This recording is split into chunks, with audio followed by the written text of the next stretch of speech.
Hello दोस्तों, कैसे हो आप लोग। स्वागत है आपका मेरे चैनल देहाती सिस्टर में।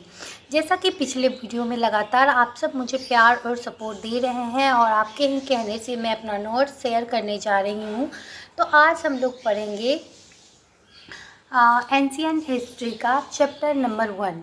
अगर आप 20-25 दिन मेरा जब तक नोटिफिकेशन नहीं आता है मेरा नोट्स देख लें। इसमें मैंने 1 साल का मेहनत इसमें झोंका हुआ है, तो आपको ज़रूर ये बेनिफिट देगा। और जीरो से स्टार्ट कर रहे हैं तो ये आपके लिए रामबाण साबित होगा।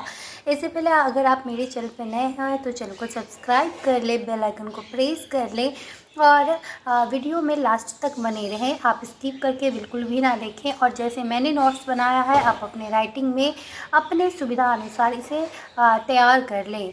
तो आइए आज की क्लास समय वेस्ट ना करते हुए हम लोग स्टार्ट करते हैं। आज का चैप्टर होगा महाजनपद काल।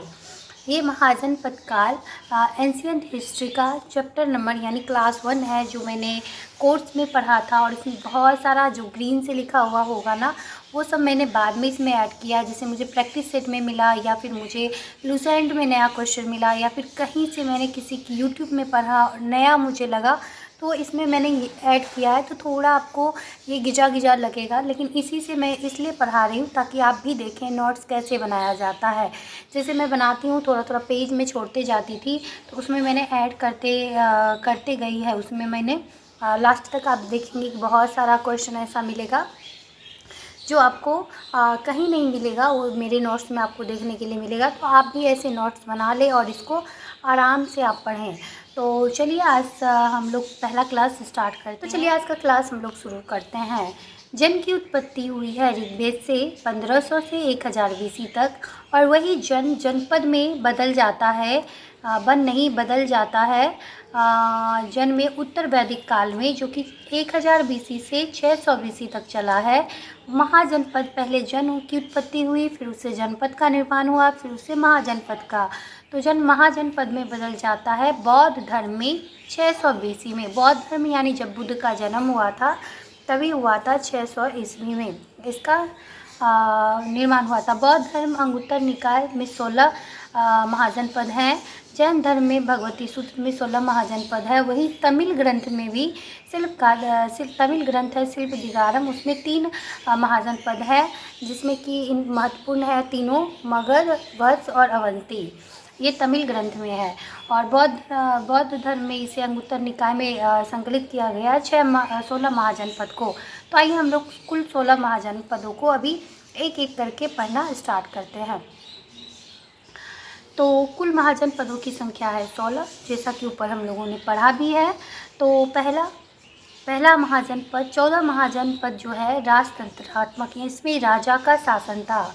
और 2 महाजनपद ऐसे थे जो कि स्वतंत्र थे, यानी गणतंत्रात्मक थे, यानी स्वतंत्र थे। इस पर किसी का शासन नहीं था, किसी राजा का शासन नहीं था।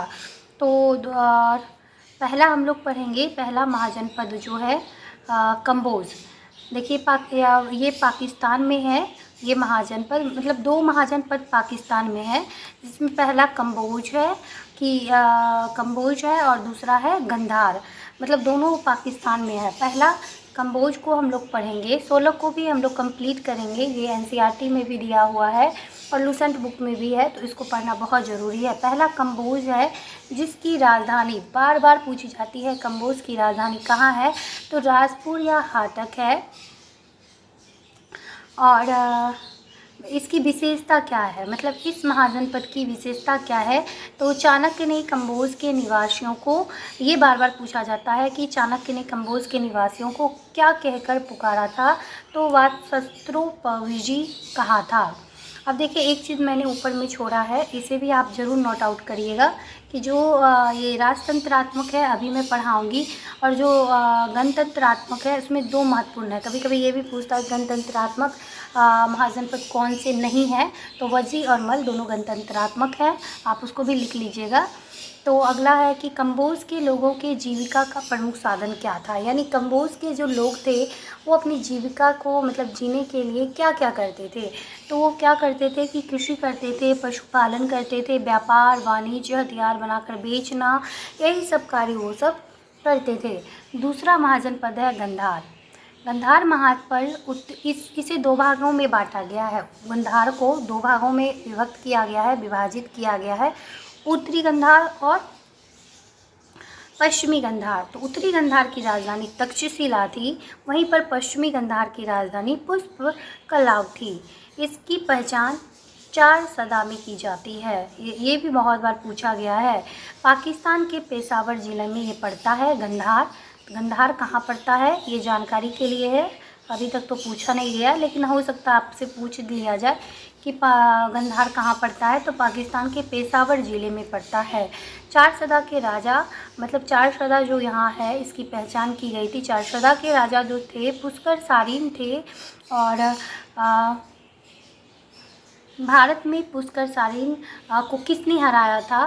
तो भारत में, क्योंकि ये पाकिस्तान का है ना, आपको पहले ही बताया, गंधार जो है ये महाजनपद पाकिस्तान में है। तो पाकिस्तान में था, तो भारत के कौन से ऐसे राजा थे जो कि पुष्कर सारिन को हराया था? तो यहाँ पे है, पुष्कर सारिन ने हराया था अवंती के महाराज को। अवंती के महाराज को किसने हराया था? तो पुष्कर सारिन ने हराया था। पुष्कर सारिन, यहाँ है ना राजा का नाम, आप देख सकते हैं। तो पुष्कर सारिन ने अवंती के महाराज को हराया था, चंद्रप्रभोत को। अब अवंती का महाराज कौन था? चंद्रप्रभोत। देखिए पहला क्लास आपको थोड़ा सा बोरिंग लगेगा, मुझे भी लगा था, थोड़ा समझने में भी इसे रटना पड़ेगा। दूसरा क्लास से थोड़ा सा आसान, दूसरा भी थोड़ा मतलब लगेगा इस टाइप से। जब ये 16 महाजन हम लोग पढ़ लेंगे ना, फिर उसके बाद थोड़ा इंटरेस्टिंग चैप्टर आएगा। तो आप लोग हड़बड़ नहीं करिए, आराम से इसको, जैसे मैंने नोट आउट किया है, आप याद करें। इसको याद करने के सिवा आप कुछ नहीं कर सकते, समझने की कोशिश कर सकते हैं, जितना समझ में आए समझ सकते हैं आप। तो सबसे पहले फिर से मैं एक बार बता देती हूँ। गंधार जो है, उत्तरी गंधार की राजधानी तक्षशिला है, वही पश्चिमी गंधार की राजधानी पुष्पकलाव है, जो कि इसकी पहचान 4 सदा में की गई है। ये पाकिस्तान के पेशावर ज़िले में पड़ता है। 4 सदा के राजा थे पुष्कर सारिन, और पुष्कर सारिन ने हराया था अवंती के महाराज चंद्रप्रभोत को। तो ये बहुत इम्पोर्टेंट है। और बिंबिसार ने अपना राजदूत किसके दरबार में भेजा था? तो पुष्कर सारिन के दरबार में। यानी ये जो गंधार के राजा थे ना, पुष्कर सारिन, उसके दरबार में बिंबिसार ने अपने राजदूत को भेजा था। चलिए अगला पढ़ते हैं हम लोग काशी। अब थोड़ा सा आसान हो जाएगा, काशी महाजन सब थोड़ा इजी है। काशी महाजनपद के बारे में पढ़ते हैं। काशी महाजनपद कहाँ पड़ता है? सबसे पहले तो ये वाराणसी यानी यूपी में पड़ता है। वाराणसी कहाँ है? तो यूपी में है। वरना और अस्सी नदी के संगम पर बसा है। ये कई बार पूछा गया, ये मैंने बाद में लिखा है कि वरना और अस्सी नदी के संगम पर कौन सा महाजनपद ऐसा है जो बसा हुआ है, इस टाइप से पूछेगा क्वेश्चन। तो काशी महाजनपद बसा हुआ है। इसके शक्तिशाली राजा कौन है? ब्रह्मदत्त है। अधिकार कौशल और अंग पर है इसका। काशी का अन्य नाम क्या है? तो काशी का अन्य नाम अभिमुक्त क्षेत्र अवदान है। ये कई बार पूछा गया है कि अभिमुक्त क्षेत्र अवदान किस महाजनपद का अन्य नाम है? तो काशी महाजनपद का अन्य नाम है। काशी के निवास का पहला प्रमाण हमें अथर्ववेद में मिलता है। यानी काशी में लोग जो निवास करते हैं, इसका प्रमाण हमें अथर्ववेद से प्राप्त होता है। अब यूपी, अगला महाजनपद है यूपी, जो कि यूपी में है कौशल महाजनपद।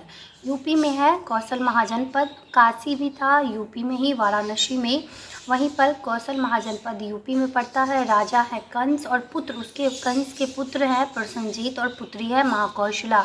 अब ये सब नाम आपको बोरिंग लग रहा होगा, लेकिन आगे जब पढ़ेंगे बिंबिसार के बारे में तो ये सब नाम आपको देखने के लिए मिलेगा, तो इसे याद कर लें आप।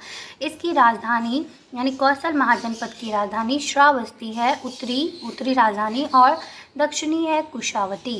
दोनों राजधानी के बीच बहती है कौन सी नदी? तो चिरावती नदी। ये नदी बहुत इंपॉर्टेंट है सबका। ये महाजनपद अर्धचंद्राकार है। अब देखें, ये बहुत इंपॉर्टेंट हो जाता है। कौन सा महाजनपद ऐसा है जो अर्धचंद्राकार है? तो ये कौशल महाजनपद है। और वंश का राजा, इस वंश का यानी कौशल महाजन वंश का राजा कौन है? तो इक्ष्वाकु है, और प्रधानमंत्री इसके हैं दृघचारण। इनके प्रधानमंत्री कौन है? दृघचारण। इसके बाद प्रसन्नजीत काशी को पराजित कर कौशल में विलय किया था प्रसन्नजीत ने। और प्रसन्नजीत का जो विवाह हुआ था कपिल वस्तु में एक वेश्या से हो गया था। लेकिन जब उनके बेटे को यह बात पता चली ना तो वो आत्महत्या कर लिए थे। और चिरावती नदी था ना, तो उसमें कूदकर, निच्चू नाम था उनका, यहाँ पे भी लिखा हुआ है, तो उन्होंने नदी में कूदकर जान दे दी थी। क्योंकि जब वो नानी घर गए थे तो बहुत लोगों ने उनकी माँ के बारे में जब बताया तो मैं इस बात पर उनको शर्मिंदगी हुई और वो इस चीज़ को झेल नहीं पाए, जो कि गलत था। इंसान कुछ भी करे, कुछ भी हो, माँ बाप कैसे भी हों, उन पर गर्व करना चाहिए, ऐसा नहीं करना चाहिए। लेकिन उन्होंने, नीचू ने उसमें कूदकर अपनी जान दे दी थी, और चिरावती नदी में कूदकर। ये सब बस जानकारी के लिए, आप नदी वदी याद रखें, ये पॉइंट उतना इम्पोर्टेंट नहीं है।